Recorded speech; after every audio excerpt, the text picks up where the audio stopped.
Saya ketika dahulu pernah mencuri tabung masjid. Astaghfirullahaladzim. Mal, Betul ke, Bong? Mal, umur berapa? Dan waktu tu adakah waktu bulan puasa? Sekali je. Alah.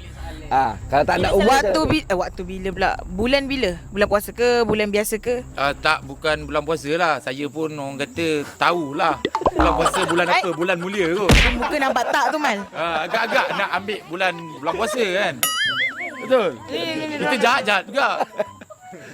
Kenapa kau curi tabung masjid tu? Terdesak sangat ke time tu? Memang terdesak lah. Memang aku masa tu zaman sekolah tu tak ada duit lagi baru habis sekolah kan.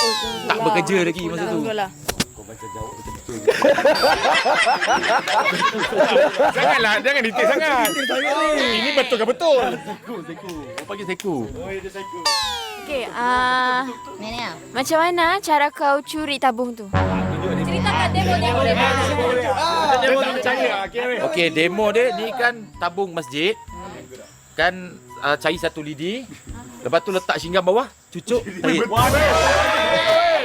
Itu cara dia. Cara dia. Itu duit. Tak, dia curi duit dalam tabung lah. Curi duit dalam tabung. Bukan curi tabung. Bukan tu curi tadi. tabung. Tabung tu berat. Statement tak betul.